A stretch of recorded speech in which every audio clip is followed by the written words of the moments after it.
Notre rôle maintenant, c'est détecter notre lumière et en profiter au maximum. Et quand on a un plaisir ou un désir, la porte s'ouvre encore plus grand. Comprenez, c'est quoi la lumière? Lumière, amour. C'est pas important qui tu es, où tu es, comment tu es. Dieu t'aime.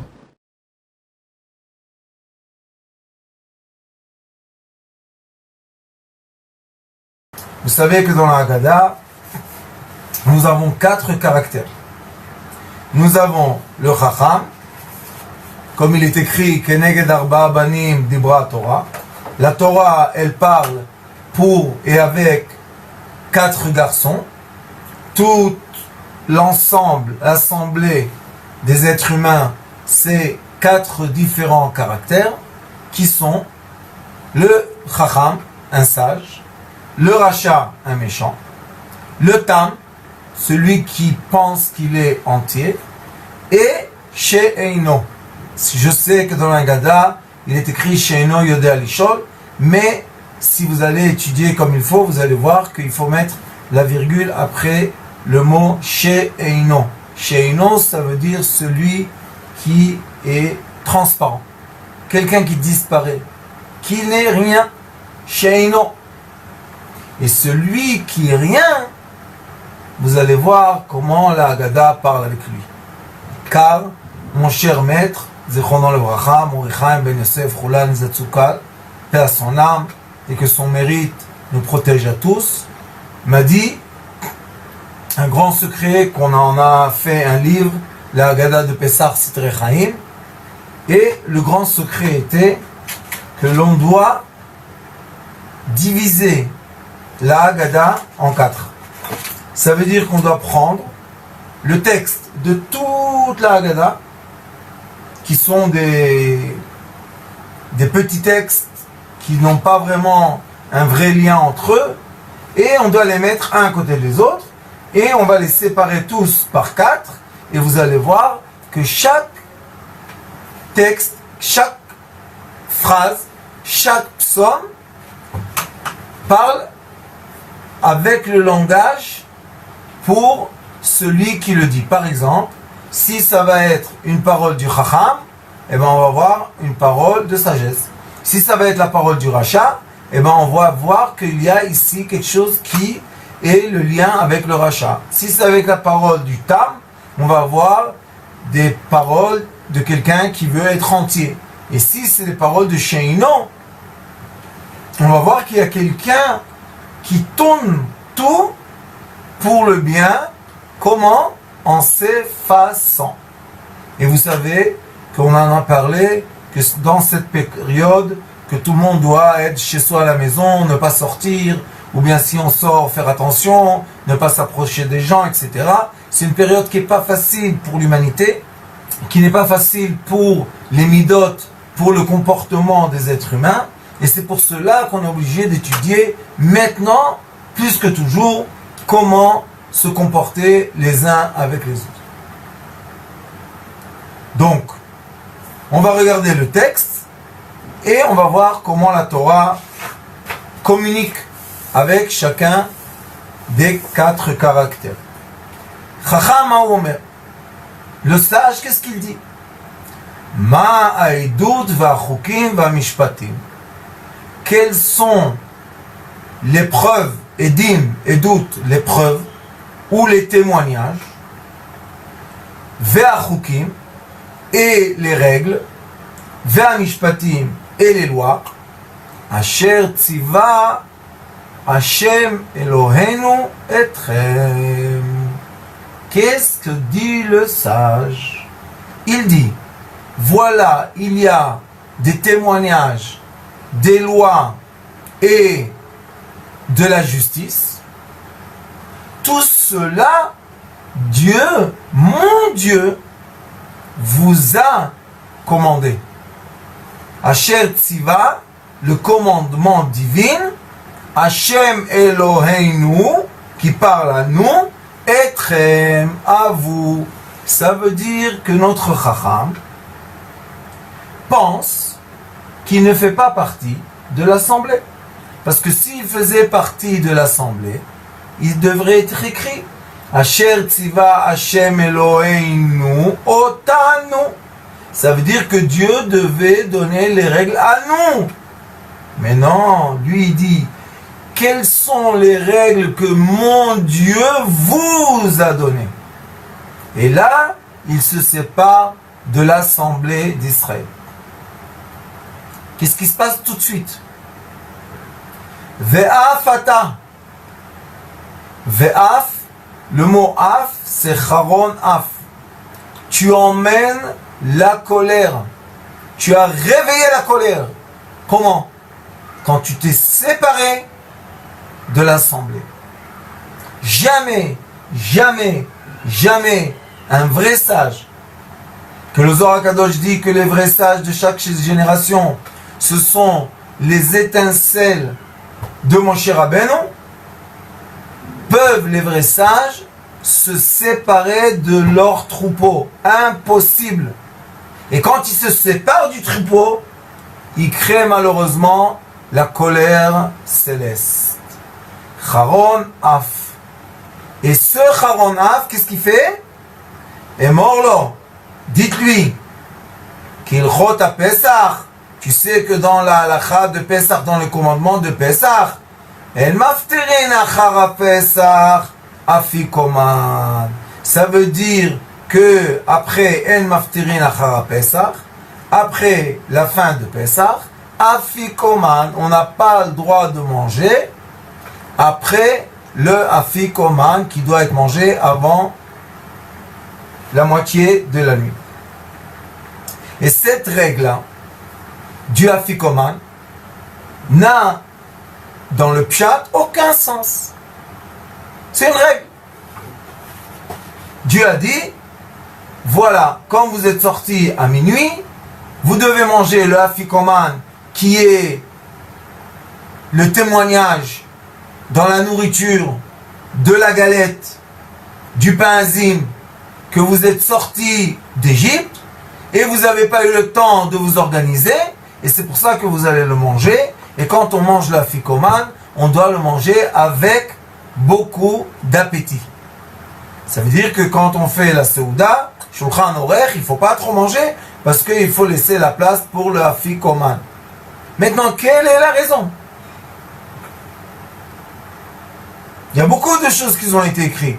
Mais ça, qui peut donner une bonne raison? Pourquoi c'est comme ça? Et si j'ai pas faim? Et si j'ai assez mangé de galettes? Et alors? Ça montre à celui qui pense qu'il est déjà sage, qui déjà a ses connaissances, et maintenant il peut se séparer de nous, parce que nous, Baruch Hashem, on est la bétail ignorante, nous sommes le troupeau ignorant, bien sûr. Et lui maintenant, Baruch Hashem, c'est quelqu'un qui a déjà eu la place du sage, il se met à l'écart de nous. Ve'afata, rappelle-toi que si par la sagesse tu t'écartes du troupeau et tu penses que tu vas te sauver ta vie et le reste des gens malheureusement vont partir, tu fais une faute. Car Akadosh Baruch Hu, quand il a fait sortir l'assemblée d'Israël d'Égypte, comme avec l'aide de Dieu, avec la prière de nous tous ensemble, cette épidémie de Corona va être Bezrat Hashem le signe de la délivrance et de la sortie de cette Égypte dans lequel on est, ça fait 70 ans, et on y sortira pour vraiment mériter la terre sainte d'Israël, et non pas toutes les règles qui n'ont rien à voir et n'ont rien à faire avec Israël, tout ce qui est autour de nous. Donc on voit que celui qui se sépare de l'assemblée réveille la colère. On continue au prochain caractère. Racha ma omer. Le méchant, qu'est-ce qu'il dit?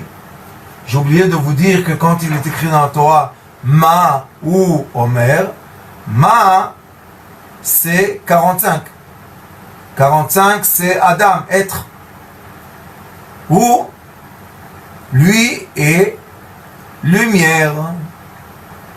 Or, Omer c'est les lettres Or, lumière, Et le même, c'est, on écrit même, chaf et vav. Comment on écrit un même dans la Torah? On écrit un chaf, et à côté du chaf, on met un vav.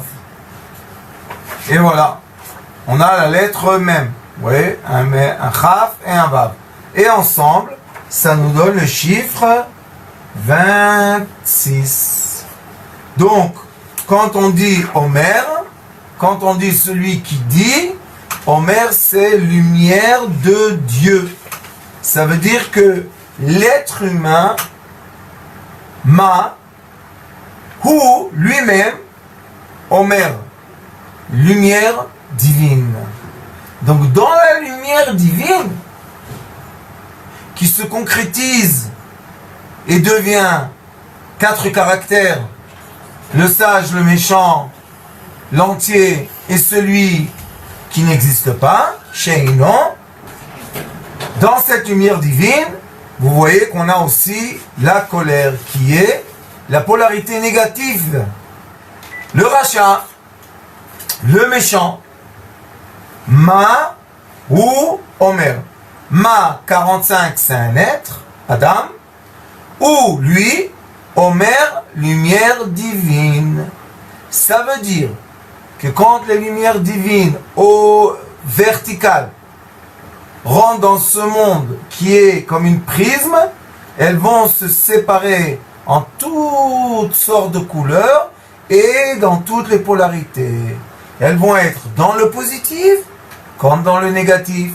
Et il faut savoir que l'assemblée positive et négative, l'entier crée la sphère dans laquelle on vit. Et c'est pour cela que nous avons 4 caractères. Les 4 coins du monde, le nord, le sud, l'est et l'ouest. Et voilà le rachat.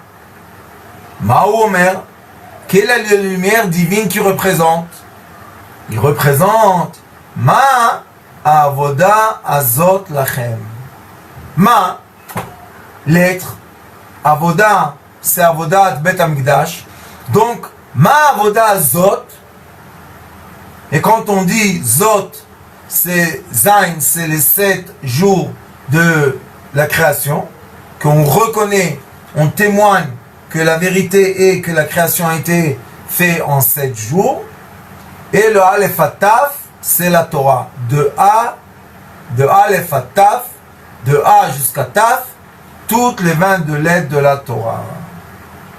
Et quand on reconnaît ça, donc, lui, le méchant, il dit pas quelque chose de travers. Juste il dit, Ma avoda azot, qu'est-ce que c'est ce travail? Et son problème est lachem. Vous voyez que lui est le chacham. Le chacham, il a dit etchem. Et lui, il dit lachem. Etchem, c'est à vous. Et lachem, c'est aussi à vous. Donc, qu'est-ce qu'il a fait? Il s'est séparé de l'assemblée. Qu'est-ce qu'elle dit tout de suite, la Haggadah? Lachem velolo. Qu'est-ce que c'est ce travail de sacrifice? À vous et pas à lui. Et comme il s'est séparé de l'assemblée, kafar baikar, que Dieu nous en préserve, il a détaché, il a séparé la présence divine, l'assemblée divine qui est la Shekhinah Kedosha. Ve'af ata, et la colère, tu as aussi réveillé la colère. Pourquoi? Parce que tu t'es séparé de nous.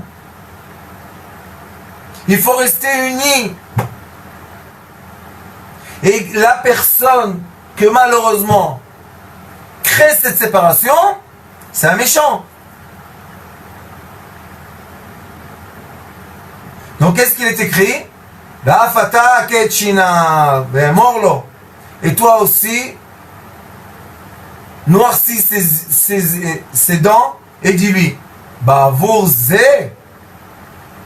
pour ça, Asali betzetim et Mitzrayim, Dieu m'a délivré de l'Égypte Pourquoi? Parce que j'ai fait Pessah, Korban à Pessah. Vous savez que la nuit du 14e jour de Nissan, ils ont attaché les béliers à leur lit et ils ont égorgé et ils ont mis le sang sur les portails de leur maison, et c'est comme ça que l'ange de la mort a su dans quelle maison ne pas rentrer. Ça a commencé à Voda, ça a commencé le sacrifice. Li velolo, comme il y a eu dans la sortie d'Égypte. 80% des Juifs, et il y en a qui disent 95%, qui ne sont pas sortis. Pourquoi ils ne sont pas sortis? Parce qu'ils voulaient rester. Et comme ils voulaient rester, malheureusement, dans l'épidémie de la Makat HaChoshech, quand il y a eu l'obscurité totale en Égypte, ils sont morts tous, malheureusement, ils sont restés en Égypte, enterrés en Égypte. Li velolo, il Hacham, s'il serait avec nous à la sortie d'Égypte, et il se serait moqué du sacrifice et du sang du sacrifice, qu'est-ce qui serait passé? Il serait resté avec ces 80% ou 95% des enfants d'Israël qui ont dit non, on ne veut pas sortir d'Égypte, on préfère rester esclaves aux Égyptiens que devenir les serviteurs de Dieu. Troisième caractère, Tam Mahomet. Tam, c'est les lettres Tam Venishlam. C'est celui qui a abouti, celui qui est arrivé à la fin des choses, celui qui est arrivé à l'entier. Il a étudié par exemple le Talmud du début à la fin.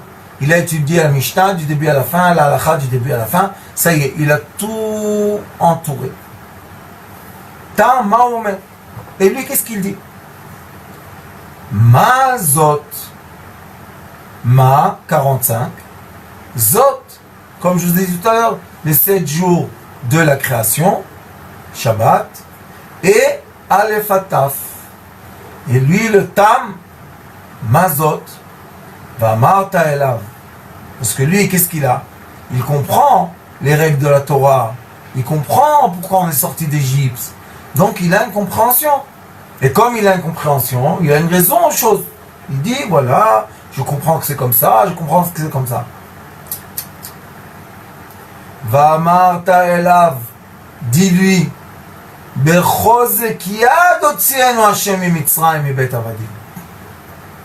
sache qu'on est sorti de l'Égypte avec la main dure de Dieu et non pas par le mérite de quelqu'un. Et ça, il faut savoir que même la délivrance qu'on espère vraiment, vraiment de voir et de vivre et de survivre maintenant avec l'aide de Dieu, we want Mashiach now, on veut Mashiach Arshav maintenant. Même dans cette délivrance, il faut savoir, ça ne sera pas parce qu'il y a quelqu'un qui a eu un mérite.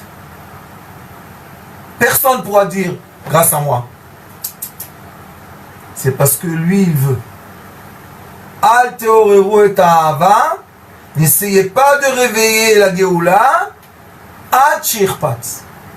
Quand lui voudra que ça sera, tout de suite, tout le monde va bouger, va se dérouler, dérouler, et on va pas savoir comment et pourquoi, on va se réveiller le matin, et Baruch Hashem, un nouveau soleil va se lever sur le monde, une nouvelle conscience va régner sur l'humanité, tout le monde sera heureux, content, sorti de leur maison, délivrance, abondance, amour, la joie, la fête, tout va se passer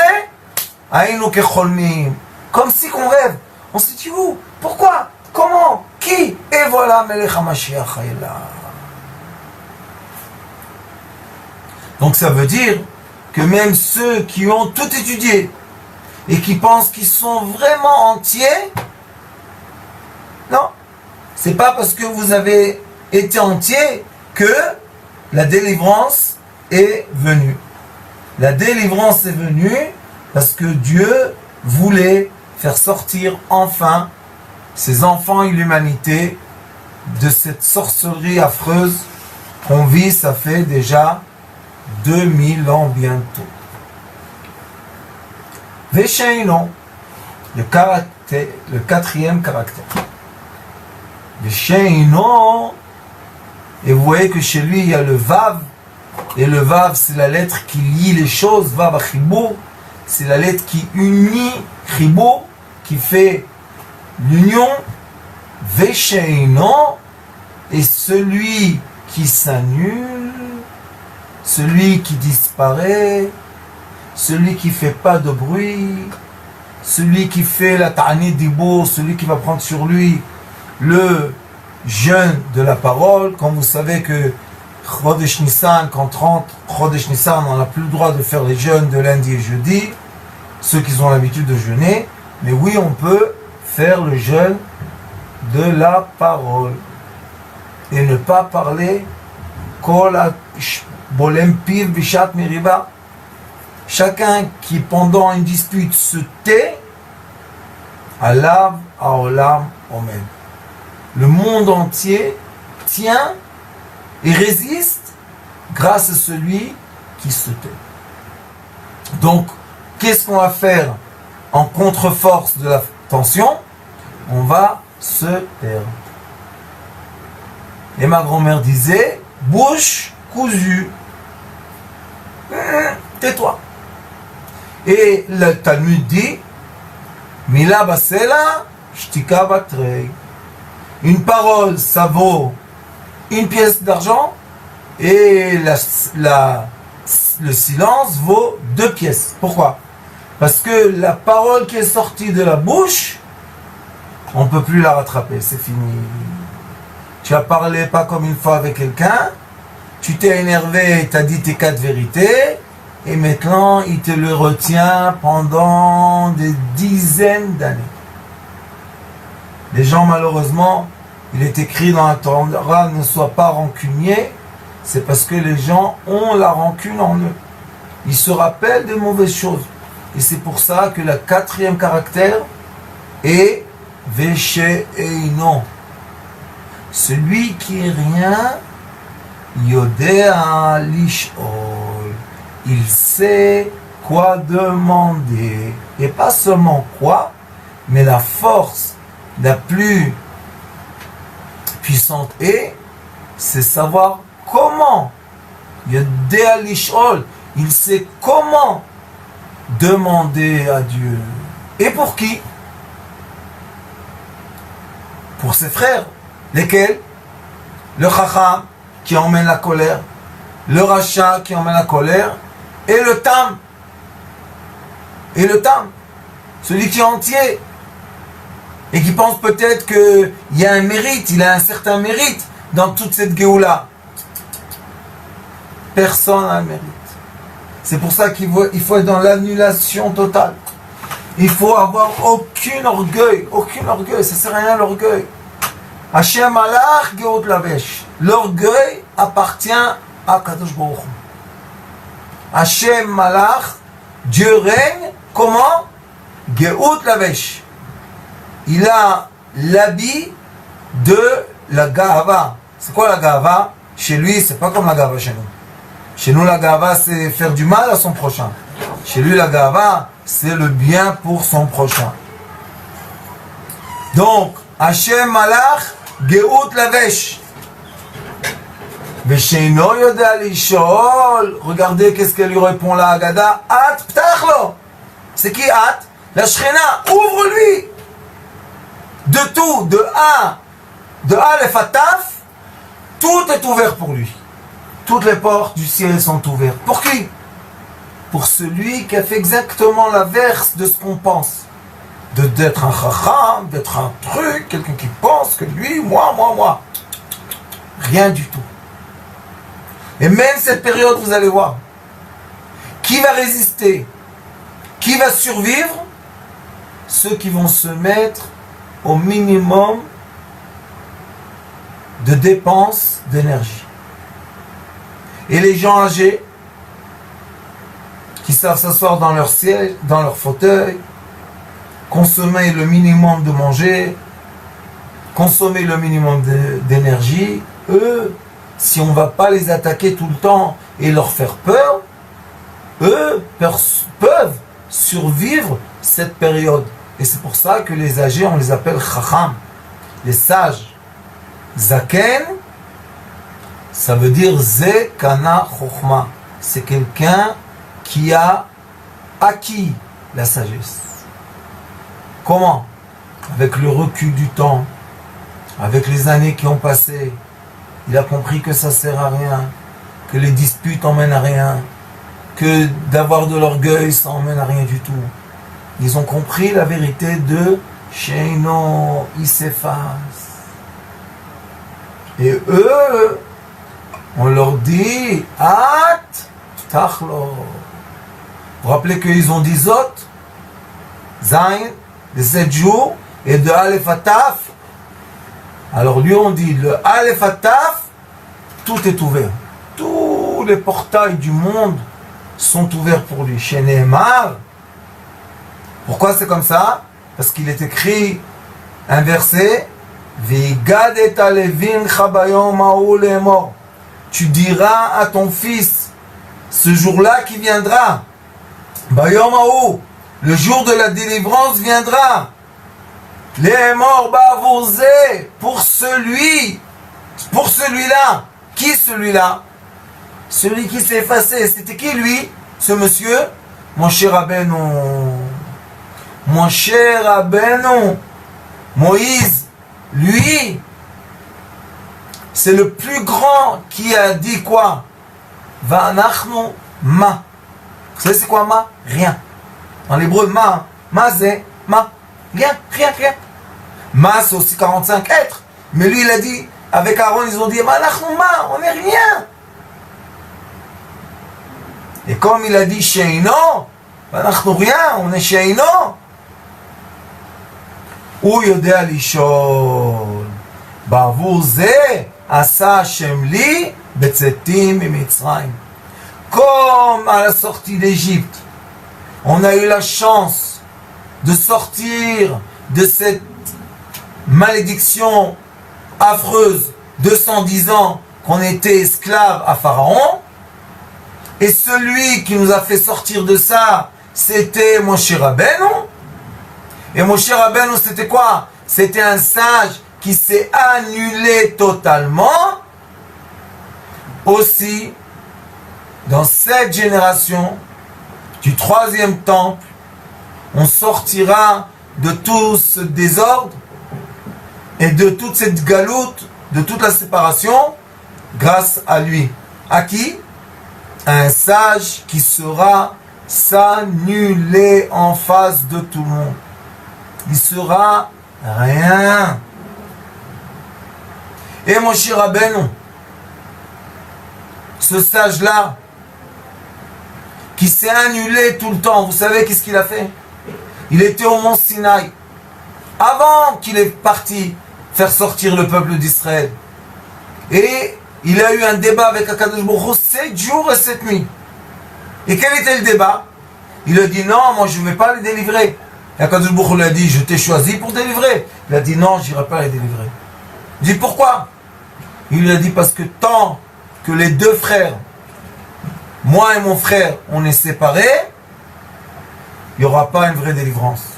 Mais si on sera unis, il y aura la délivrance. Donc, je ne suis pas prêt d'y aller avant que mon frère soit avec moi. Be'ish echad, belev echad. Qu'on soit un être avec un cœur. Plus de séparation, plus d'orgueil, plus de haine, plus de méchanceté, comme on a vu avec tous les frères qui avaient avant lui, tous les couples de frères qui avaient avant Moshe Rabbeinu et Aaron, ils étaient tous dans la dispute malheureusement. Et Akadosh Baruch Hu lui a dit, Beseder, va les délivrer, ton frère Aaron est déjà en train de venir te voir pour t'accueillir, pour aller ensemble en Égypte. Vous comprenez qu'il n'a pas vu son frère 80 ans. puisque à 3 ans, il est rentré chez Pharaon.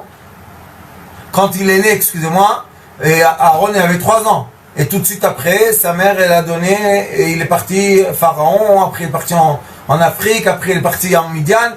Donc il n'a pas vu son frère. Alors qu'est-ce que tu demandes ton frère? Parce qu'il savait la Torah, il savait que dans la Torah, les 2 frères qui se disputaient, ça emmenait dans le monde la colère, et non pas la paix. Et mon cher Rabbeinu voulait une vraie délivrance et une vraie paix. Et c'est pour ça qu'il lui a dit, s'il n'y a pas Aaron mon frère, je ne veux pas sortir. Vous voyez que ce caractère-là, Sheino, celui qui accepte de se disparaître, avec qui? Avec ses frères et sœurs. Le plus dur dans la vie, c'est la famille. Les copains, ils viennent, ils vont, ils s'en vont. Tu le veux, il vient. Tu le veux pas, il s'en va. Mais la famille, c'est des liens de sang. On ne peut pas ignorer notre sang. Ou mipsara altitalam. Le sang, le lien de sang, tu ne peux pas ignorer. Alors qu'est-ce qu'il faut faire?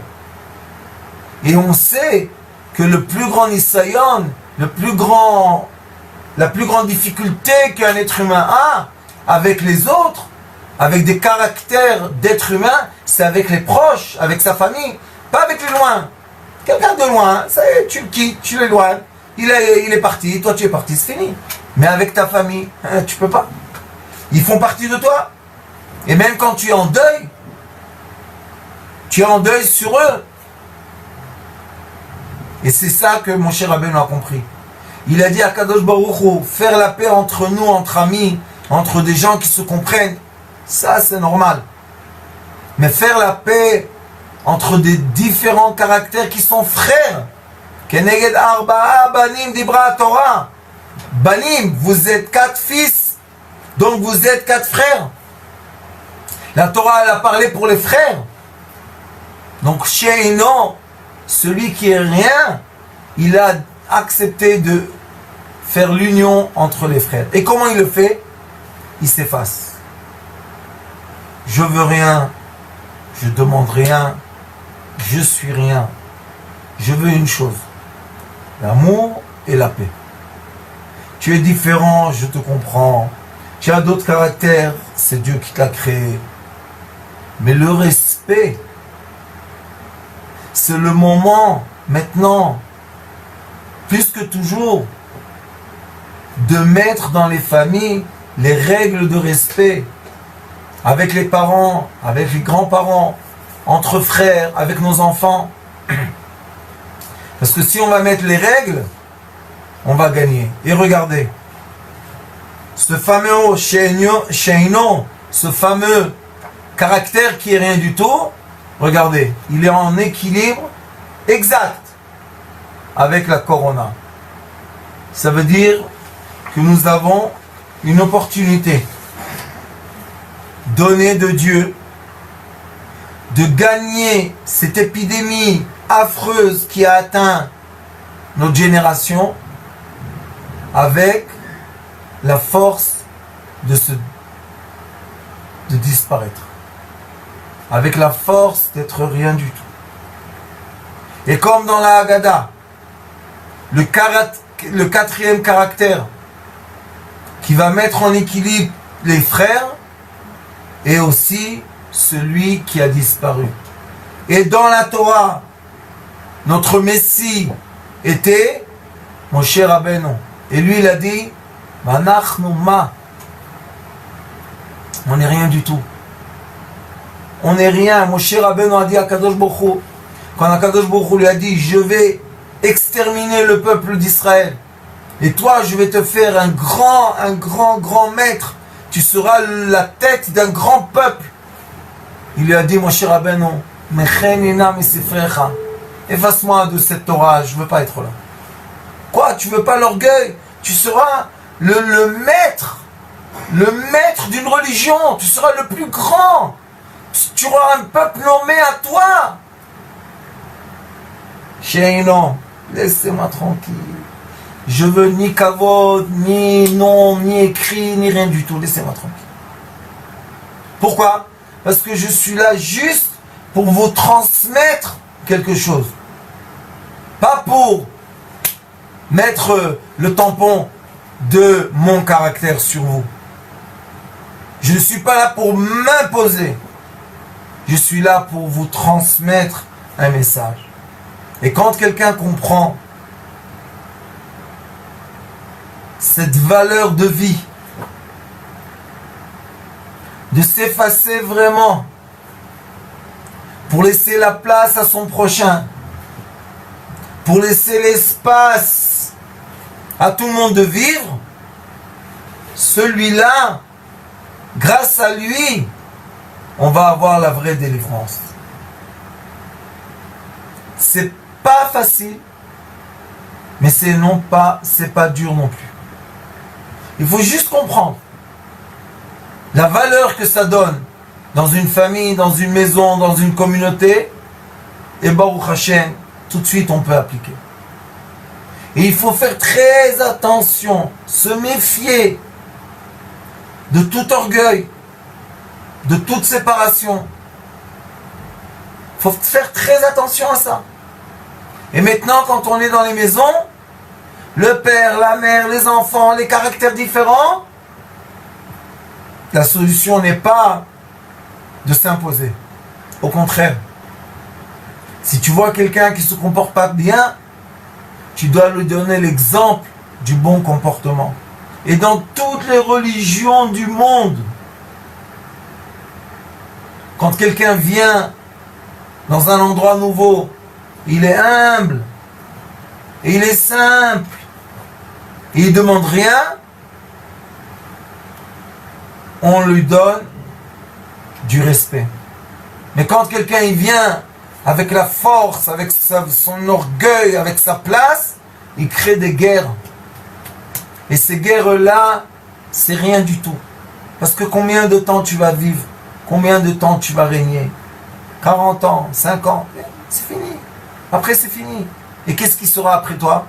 Mais comme ces gens-là, ils sont tellement les pauvres, esclaves à cet orgueil, à leur pouvoir de dire quelque chose et que tout le monde obéit, qu'ils oublient. Ils oublient qu'il faut être humble, avec l'aide de Dieu. Ça veut dire que je suis rien. Que Dieu nous donne à tous le mérite de comprendre que d'être rien, c'est la qualité la plus élevée de la vie. Je vous remercie pour votre écoute. Je vous remercie pour cet instant, ces moments d'étude. J'espère qu'on va se revoir très bientôt.